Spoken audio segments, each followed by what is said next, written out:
इसी प्रकार से महाराज श्री के श्रीमुख से कथा प्रसंगों का निरंतर आनंद लेने के लिए पूज्य श्री के आधिकारिक YouTube चैनल को जरूर सब्सक्राइब करें और बेल आइकन को दबा दें।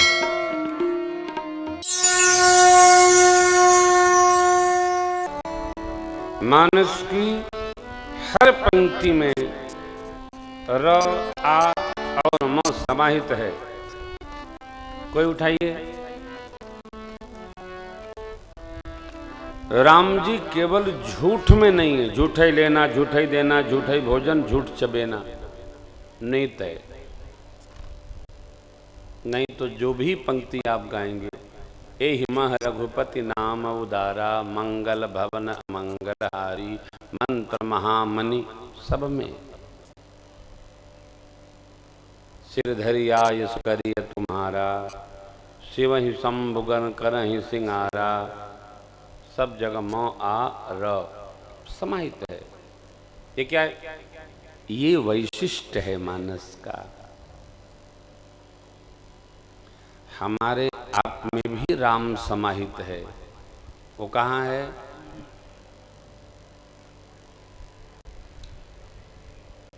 पंक्ति आप गाते रहते हैं, बिनु पद चले सुने बिनु काना, कर बिनु कर्म करे विधि नाना, आनन रहित सकल रस भोगी बिनु बानी। तो पंच तत्वों में जो तन्मात्राएं हैं, आकाश में शब्द, पृथ्वी में गंध, जल में रस, अग्नि में तेज, वायु में स्पर्श, ये क्या है? ये भगवत स्वरूप हैं।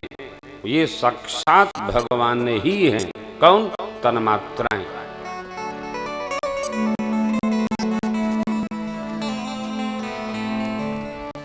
धरती पर ऐसा कुछ नहीं है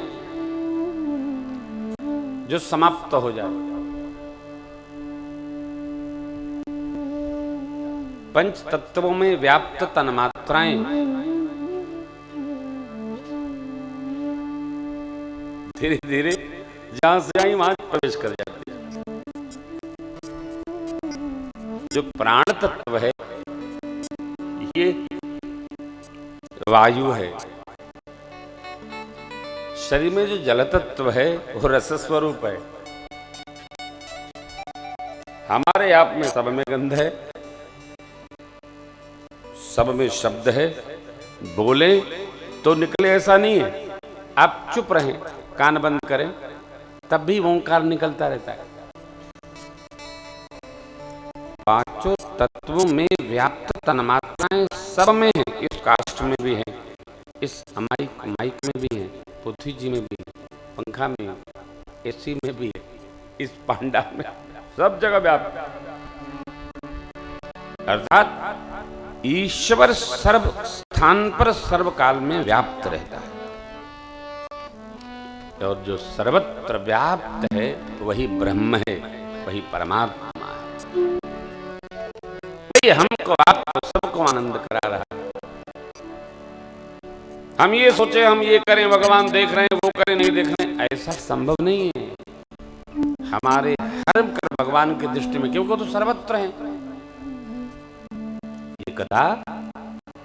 यह कथा गाकर, कथा सुनकर, सुनाकर, आकर, जाकर, बोलकर हम सब लोग भगवान की सेवा करते हैं। सब किसकी सेवा? भगवान की। जिस निमित्त हम हैं वह कर्तव्य करना चाहिए। हम किस निमित्त हैं? मानव का तन जगत के निमित्त नहीं, केवल व्यवहार के आश्रय में रहने के निमित्त है। परंतु मूल कार्य हमारा क्या है? तो भगवान की आज्ञा का पालन करना।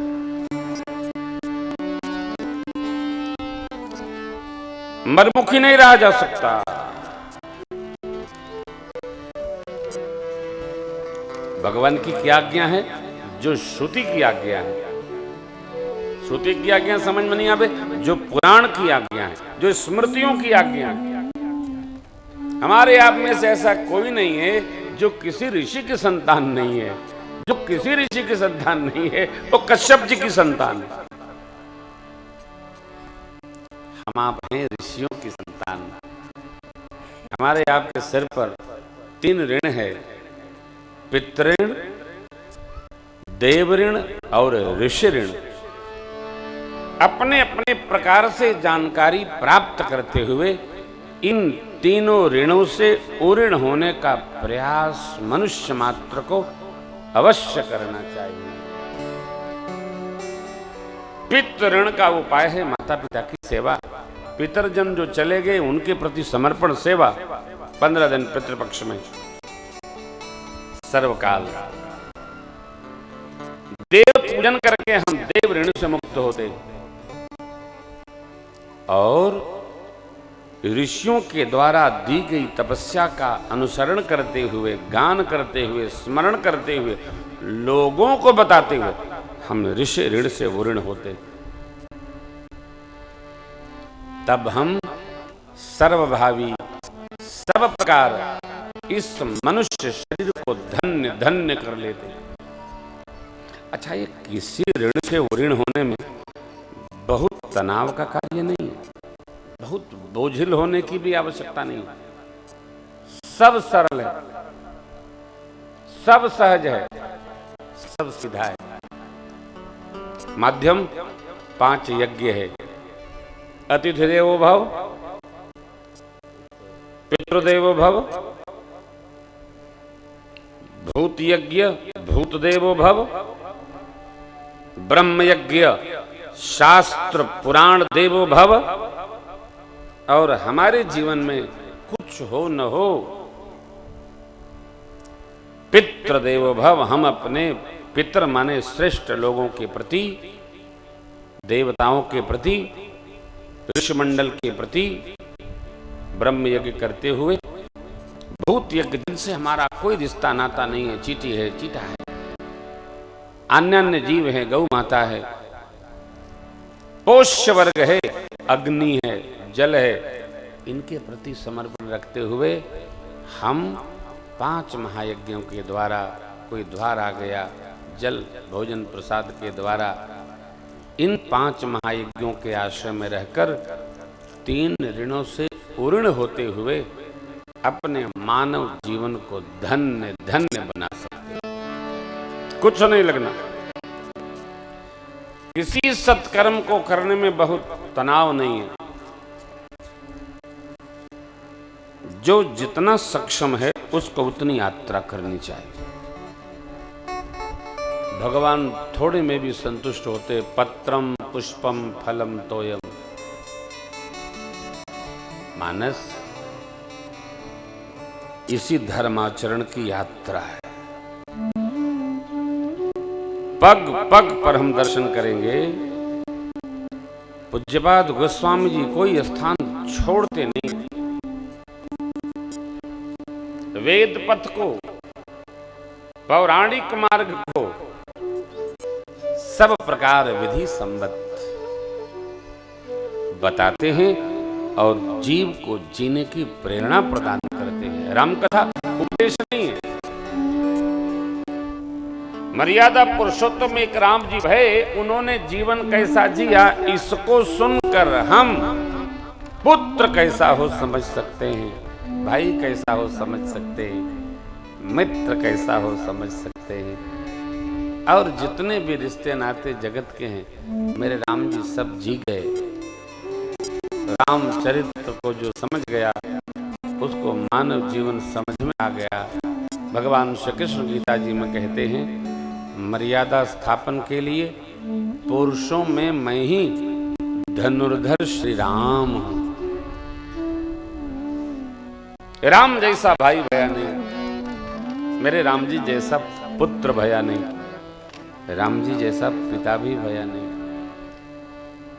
थोड़ा मोड़ा जानने वाले लोग राम जी के लिए कुछ भी कहें, राम जी श्रेष्ठ पति हैं, श्रेष्ठ सखा हैं, श्रेष्ठ राजा हैं। इसलिए चाहे कोई पालन करे न करे, लेकिन आज भी चर्चा होती है, अरे भैया राम राज्य होता तो क्या होता। जानते हैं राम राज्य की विशेषता क्या थी? राम राज्य में जिसके प्रति अपराध होता था सजा का निर्णय भी वही करता था। इन्होंने मेरे प्रति अपराध किया, अच्छा आप बताओ क्या सजा है, न्याय ग्रंथ में जो लिखा इनको दिया जाए। ये राम राज्य, सब नर करें परस्पर प्रीति, एक दूसरे से चलहि स्वधर्म निरत श्रुति रीति। राम राज्य मानस राम राज्य की प्रेरणा प्रदान। और ये मिलेगा कैसे? सत्य के संग रहने से। एक अद्भुत विहार है, अद्भुत प्रकार है। पूज्य स्वामी गीतानंद जी महाराज कहते हैं, सत्संगति से प्यार करना सीखो जी, जीवन का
इसी तरह सुनते रहिए, चैनल को सब्सक्राइब करिए, बेल आइकन को दबा दीजिए और पुण्य अर्जन के लिए अपनों में शेयर करिए।